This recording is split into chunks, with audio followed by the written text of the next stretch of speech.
Vi er nødt til at få en ny politisk leder af vores parti, for sådan fungerer partier. Også selvom det måske kan føles ikke helt rimeligt. Også selvom mange af os stadigvæk har brug for plads.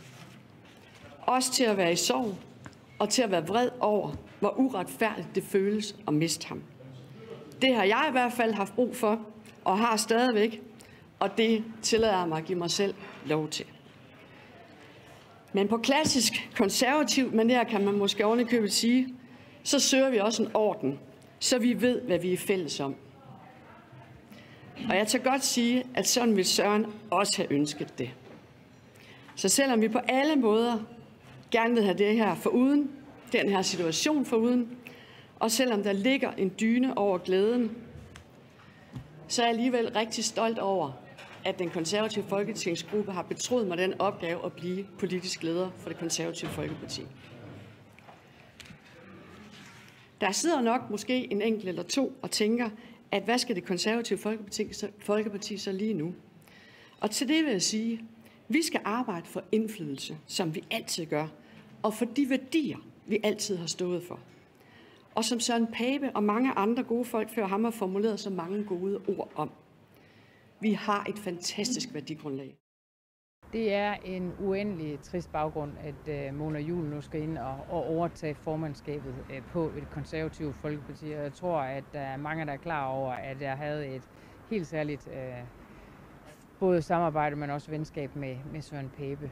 Nu er det Mona Juul, der er formand, og jeg vil byde hende velkommen, og jeg vil gøre mit for, at vi får et rigtig godt og nært samarbejde, og det er jeg heller ikke i tvivl om, at vi gør. Der er ingen tvivl om, at Mona Juul er en dygtig kvinde, og jeg glæder mig til at få et godt samarbejde med hende.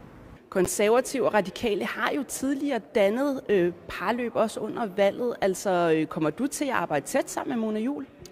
Jeg tror og håber, at jeg får et tæt samarbejde med Mona Juul, både i vores KLAR-alliance med LA, men også fordi vi begge to brænder for det grønne, og vi brænder for den generationskontrakt, som vi føler begge to, tror jeg, en forpligtelse til på vegne af vores børn og unge. Der er jo ingen tvivl om, at konservative og radikale er to forskellige partier, men Mona Juul og jeg har også mange ting til fælles, og den ting, vi nok har mest til fælles, det er generationskontrakten og det at tage hånd om den grønne omstilling på vegne af de unge og de kommende generationer.